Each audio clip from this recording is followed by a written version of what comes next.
Bonjour à tous et bienvenue dans cette nouvelle vidéo, un nouveau format sur la chaîne. En même temps la chaîne est très récente donc il y aura plein de nouveaux formats, mais celui-là ça va être un format récurrent puisqu'on va présenter, on va passer en revue une série. Et en l'occurrence, boum, on va parler cette fois-ci de OP10 juste ici. Voilà, avec le petit focus qui se fait bien. On va passer un peu en revue toutes les cartes qui sont sorties, parce que et pourquoi ce set là, parce que ça va être le futur set qui va sortir en France. Là il a été un peu décalé, mais la sortie anglaise, ça fait quelques semaines que c'est sorti au moment où je tourne cette vidéo. Donc on a un petit peu plus un retour sur les cartes, plus sur même au niveau des prix des cartes et des cartes qui sont jouables, etc. Donc on a vraiment un recul pour analyser ça ensemble. Et si tu ne sais pas du tout ce qui va sortir, là franchement je vais te faire une petite présentation. Donc on se retrouve sur cette scène là, tu vois, je t'ai fait une petite scène pour qu'on découvre ça ensemble. Pour le site, ceux qui vont demander, c'est onepiece.gg, qui permet de voir des decks, mais qui permet aussi de voir les cartes en cours. Et donc pour OP10, on va commencer par un peu voir en revue les rares, parce qu'il y a pas mal de petites cartes sympathiques à traiter. Et je pense que tu l'as vu, hein, l'une des cartes qui a dû attirer ton œil, et ça commence très très fort, hein, c'est la Divine Departure en mode manga. Il n'y a pas forcément un nom spécifique à ces raretés, c'est des cartes rares alternatives, voilà, d'événements. Mais voilà, cette typologie, cette direction artistique, c'est vraiment la première fois qu'ils font ça. Parce qu'à la base, c'est une alternative de cette carte-là, Divine Departure, qui est vraiment jouable dans le deck Shanks, que je joue moi actuellement. Et qui est une carte que si vous en avez, n'hésitez pas à les mettre de côté, parce que je pense que vous pouvez vendre des playsets facilement là, de 4 cartes. Ne vous fiez pas aux prix qui sont affichés là pour l'instant, c'est vraiment des prix qui représentent pas du tout la cote, la vraie cote des cartes, parce que c'est une série qui vient de sortir et le site est vraiment pas à jour sur les prix, donc vous embêtez pas à ça. Mais au niveau de la cote, actuellement on est plus sur du 60-70 euros globalement pour cette alternative là, qui est quand même très très belle et qui est pour une première rareté. Ils vont très fort, hein. Là on est vraiment sur un moment où Shanks il fout une grosse patate à un personnage. Je vais pas trop dévoiler pour pas spoiler, mais c'est Shanks c'est vraiment magnifique. Aussi au niveau des rares, on a cette Tony Chopper qui est vraiment intéressante aussi à avoir en playset si vous voulez revendre des cartes. Les Tony Chopper, ils sont vraiment recherchés. Désolé pour cette petite notif. On a cette carte là qui est la trésure rare de OP10. Donc les trésures rares, si j'ai bien compris, hein, c'est vraiment des cartes qui sont uniques à un set. Donc par exemple le set anglais, enfin à une langue je voulais dire. Donc le set anglais, ils ont cette trésure rare de Portgas the Ace avec un petit Luffy et qui je sais pas sera disponible en français. Peut-être qu'en français ce sera une autre carte, c'est même quasiment sûr que ce sera une autre carte. Si je la trouve, je l'afficherai actuellement sur l'écran. Donc c'est une carte aussi intéressante à avoir, même si c'est pas des cartes qui cotent vraiment beaucoup. Puis sinon pour les autres rares, je pense pas qu'il y ait grand chose. Je sais que cette violette elle est jouable notamment. Mais sinon je pense qu'on a à peu près le tour. On a cette petite alternative de Luffy qui est vraiment sympathique, très très belle, une petite alternative de cette carte là, qui est jouable, hein. Je l'ai déjà vu un peu sur le sim, j'ai déjà vu des gens qui l'a joué. On a cette Frankie aussi qui est en alternative, qui est sympa, mais on va pas se mentir, c'est pas les cartes marquantes de ce set pour l'instant, même si, tiens, la Cavendish elle est vraiment belle là. Non, celle-là elle est vraiment sympathique, mais franchement quand tu ouvres une boîte, t'as pas envie d'avoir ces rares là. Donc on passe au niveau maintenant des super rares. Allez, on passe au niveau des super rares. Donc, t'en as à peu près 4 à 3 par box. Hein, donc, c'est des cartes super rares, mais qui normalement ne codent pas autant que ça. On a déjà, sauf exception, parce que des fois il y a des cartes qui sont jouables et il y a des cartes qui sont collectionnables et que les gens aiment bien. Et cette Sanji là, je dois dire qu'elle est quand même très recherchée, parce qu'elle est jouable. C'est une très forte carte, parce que pour 3, c'est une 3000 qui, dès que c'est le tour, dès que c'est ton tour, ça passe à 6000. Donc ça veut dire, pour 3, t'as quasiment une 6000 et tu peux mettre une patate à 6000 très rapidement, et en plus au cas où tu peux piocher une carte. Donc c'est vraiment très fort. La plupart des decks Shanks la jouent en 4 exemplaires, donc elle est vraiment très recherchée, et donc elle se revend actuellement à 20 $, juste la carte. Donc pour une SP, c'est vrai, enfin pour une super rare, c'est quand même vraiment haut. Et là tu peux voir qu'il y a une alternative aussi qui va commencer à se revendre vraiment cher. parce que c'est une alternative d'une carte recherchée. On a la petite monnaie aussi qui est jouable dans quelques decks, je crois que le deck Smoker la joue. Et on a l'alternative, franchement, rien à dire, c'est des super belles cartes. On a justement la petite Smoker qui est jouable, qui est vraiment très très forte, et qui a une version alternative qui est vraiment bien. Et tu peux le voir, hein, on est un peu, tu vois, c'est Sanji, mais c'est dans le corps de Nami, donc ça fait écho à un passage de l'arc de One Piece. Et donc tu vois, Smoker aussi, c'est pas vraiment Smoker, là c'est ça. Enfin, oui, c'est Smoker, mais c'est ça comment ça s'appelle sa version c'est sa pote là, je sais plus comment elle s'appelle, les gars les noms c'est Tashigi, voilà. Et Tashigi elle est dans le corps de Smoker, donc on a un sort de Smoker un peu plus efféminé. C'est quand même drôle, c'est des belles alternatives. Kyrios aussi qui est sympathique. La Rebecca est vraiment belle, c'est une très belle carte avec les fleurs, ça va être une carte qui est très recherchée déjà. Ensuite on a une Doflamingo en alternative qui est une carte jouable mais qui est pas forcément très cotée. Moi je l'ai eu dans mon premier mon premier opening, donc je suis content, mais c'est pas forcément l'alternative que je voulais. On a une Don Quichotte qui est aussi jouable, qui est très intéressante, et l'alternative là par contre elle est vraiment vraiment belle. Je pense que c'est l'une de mes alternatives préférées du set, pour être honnête. Ensuite on a la Kuzan qui est jouable et qui vient renforcer le deck Blackbird, enfin le deck Barbe Noire, et qui est vraiment très puissante aussi, qui te permet de vraiment aller invoquer des cartes, enfin c'est vraiment une carte situationnelle, enfin pas situationnelle, mais qui va te permettre d'augmenter ton board vraiment puissamment pour juste 5, et qui existe en alternative, et l'alternative elle est quand même très très belle, qui est aussi très recherchée. Et on a une petite Kid qui, je trouve, au niveau de l'alternative est vraiment moins intéressante que la SR classique, hein. Vraiment l'illustration de la SR classique est vraiment vraiment supérieure à l'alternative, c'est dommage. Donc si j'ouvre du One Piece au P10 et que j'ai celle-là, je serais un petit peu dégoûté. Donc bon, ouais, les SP vraiment intéressantes, mais je vous dis, hein, si vous jouez pas spécialement à One Piece et que vous avez des Sanji, revendez-les, parce que franchement elles vont, et que vous ne voulez pas la collectionner évidemment, mais ça c'est vraiment des cartes jouables qui valent cher, et donc les joueurs les recherchent. Est-ce qu'on passerait pas allez, on va passer aux leaders maintenant. Les leaders, on a l'introduction de ce nouveau leader, la Smoker, qui est vraiment intéressante. Moi je pense que c'est un deck que je vais explorer, parce que j'ai quelques cartes rouges qui sont inclus, et j'ai des cartes d'OP10 qui sont importantes dans le deck, donc je pense que ça va pas être un deck qui va être compliqué à faire pour moi.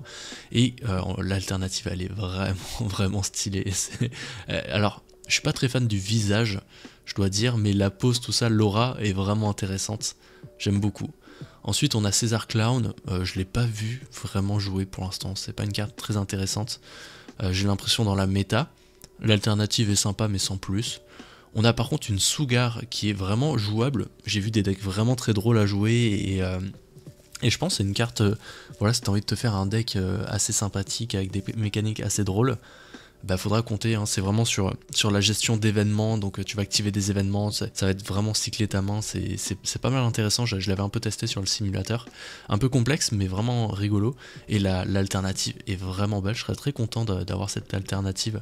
On peut voir que c'est assez mixé dans les alternatives, on a des sortes de full art plutôt classiques, mais on a aussi ah non, en fait non, c'est que des full art classiques, j'ai rien dit, parce que tu sais, des fois t'as des fonds un peu communs, là c'est vraiment, ils sont allés sur des full art. On a ensuite Trafalgar Law, que j'ai jamais vu jouer, je pense qu'il est vraiment injouable. Par contre son alternative elle est vraiment magnifique. Ah ouais non, vraiment j'avais pas trop prêté attention, mais je serais content de l'avoir, hein. Je pense que vu que Trafalgar Law est pas jouable en plus, la carte sera vraiment facile à obtenir. Donc franchement pourquoi pas celle-là, je serais content de l'avoir. On a une Usopp qui elle est jouable, il y a quelques decks qui tournent de Usopp, et franchement l'alternative est vraiment top là. C'est l'arc, je pense que c'est l'arc où ils étaient en train de s'entraîner, non, ou c'est peut-être de Dressrosa, je sais plus. Ah j'avais pas vu, il y a sa tête comme ça ici, c'est intéressant. Et là on peut voir qu'il a l'air confiant, mais en fait on dirait qu'il a peur. Ouais non, franchement une très belle carte à avoir, et je l'ai déjà vu en vrai. La brillance est cool. Et au niveau de la Kids, waouh, alors t'as la classique en jaune ici, et là t'as l'alternative. L'alternative est vraiment démentielle. J'adore l'illustration, ça fait un peu style animé. J'ai vu qu'il y avait des... Parce que je regarde pas l'animé de One Piece, moi je lis le manga, mais je vois quelques passages des fois de l'animation. Et là ça reprend vraiment un passage de l'animé, enfin un style d'animation de l'animé, je trouve. Vraiment, je pense que c'est l'alternative préférée. Là, si je devais vraiment faire un classement, je mettrais sûrement la Trafalgar Law en premier, la Kids, la Usopp, la Sugar, la Caesar Clown et ensuite la Smoker. Parce qu'au niveau de la couleur et du visage, je suis pas trop fan. Mais vraiment, ouais, la Kids et la Trafalgar Law, si je peux les avoir, je serais vraiment content. Maintenant, on va passer au SP, le super rare. Et là, mes amis, on a vraiment des SP qui sont vraiment ultra belles. J'adore vraiment le design de ces SP, parce que normalement les SP, tu vois, c'est un personnage avec un fond un peu spécial qui met en valeur le personnage et qui est en rapport avec le personnage, mais là on a vraiment un personnage incrémenté dans un paysage et je trouve ça vraiment mieux. On va commencer par la petite Charlotte Flamp qui est... ah bah non, c'est Charlotte, je disais Katakuri, mais c'est bien une carte Charlotte. Elle est vraiment belle. C'est dommage que le Katakuri soit vraiment pas aussi bien mis en valeur, mais franchement la lumière, l'illustration, elle est vraiment super bien équilibrée. Ensuite on a la Urog qui est moi ma préférée, je dois dire. En plus c'est pas un personnage qui est pour l'instant vraiment mis en valeur dans One Piece, donc on n'a pas trop pu s'attacher, mais la carte est belle, je serais content de l'avoir quand même. On a la Charlotte Pudding qui est par contre magnifique, hein, au niveau des couleurs, hein, tu peux le voir, hein, là on est vraiment dans des couleurs très vives, très roses, très éclairées. Ça rend des cartes vraiment magnifiques, hein. Franchement la Charlotte Pudding, je serais très content de l'avoir. La Sanji qui est l'une de mes préférées, avec cette pose qui est vraiment dynamique, avec ce bleu magnifique, ce rose, vraiment ça met ultra bien en valeur le personnage. C'est l'une des plus belles SP selon moi, et c'est pas en plus la carte qui cote le plus actuellement, bizarrement. J'aurais pensé que c'était l'une des cartes qui allait le plus coter dans les SP, mais ça n'est pas le cas. On a la Barbe Blanche, qui est une SP, qui est une reprise de la Barbe Blanche du starter deck 15. Elle est magnifique, vraiment. Je vais essayer de me la procurer, hein, si je la top pas, parce que c'est vraiment une carte qui est beaucoup trop belle. J'adore quand il y a un personnage avec dans son milieu naturel, et là c'est vraiment un Barbe Blanche joyeux avec tout son équipage. On voit Ace, est-ce qu'on voit Marco aussi quelque part? Peut-être, c'est sûr qu'on voit pas. Non, on voit pas Marco. Non, il doit être dessus. Non, il n'y a pas Marco. Ah, bizarre. Mais en tout cas, il y a une grande partie de son équipage, mais je suis surpris qu'il n'y ait pas Marco. Non, il doit y être dessus en mode Easter eggs peut-être, je sais pas. Mais bon, au moins... Ah oui, il est juste à côté de Ace, juste ici. Intéressant. Mais vous voyez pas ma souris, mais c'est juste à côté de Ace, on le voit, il y a Marco. Donc non, une très très belle carte, vraiment, c'est l'une des plus belles cartes du set, si ce n'est la plus belle carte du set, selon moi, parce que la manga, elle est un petit peu décevante, on va voir ça tout de suite. Et juste avant, la Usopp, qui est l'ASP la plus recherchée. Je comprends, parce que la carte est vraiment belle, j'ai l'impression qu'il est à Wano, là, au niveau de sa tenue. C'est vraiment une très très belle carte, vraiment très belle, mais rien ne bat cette magnifique SP de Barbe Blanche. Et maintenant on va passer vraiment au haut du panier, puisqu'on va parler des secrets rares. On va commencer par la Monkey D. Luffy, qui est pas une carte jouable, donc elle cote pas énormément. J'en ai eu deux moi, j'en ai une lors de ma pré-release et une dans une box, et je suis un peu deg parce qu'elle est pas jouable.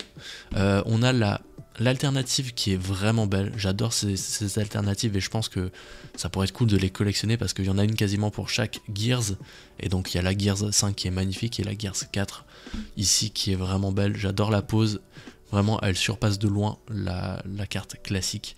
La Trafalgar Law aussi qui est jouable, donc elle va coûter un peu plus, et il y a sa version alternative qui est vraiment belle. Et enfin la manga du set, et je dois dire qu'entre les deux, si on enlève l'aura et la rareté de la manga, je trouve que celle-là, l'alternative est vraiment plus jolie. L'alternative de Trafalgar Law en classique, on va dire, vraiment plus jolie que la manga. Je suis pas très fan de cette manga, je dois dire, parce que Trafalgar Law en plus on l'a déjà eu.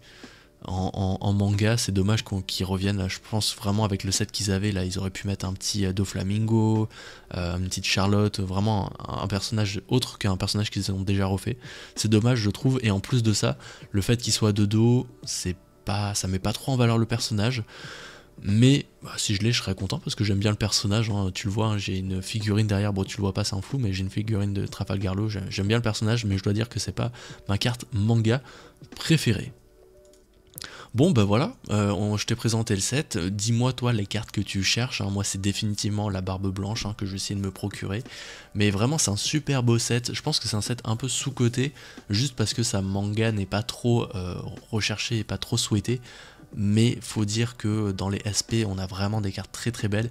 C'est dommage que dans OP11 qui passera sous ce format bientôt, les SP ne sont pas dans ce même type, hein. C'est plus ils sont retournés dans des SP un peu plus classiques, parce que vraiment j'adore ce style de SP là qui sont sortis avec notamment Usopp, Barbe Blanche, Pudding, vraiment des cartes magnifiques, donc un set très joli. Je vous souhaite d'avoir des très bonnes cartes, je vous souhaite d'avoir une manga, mais je vous souhaite le plus d'avoir la Barbe Blanche parce que c'est une carte magnifique.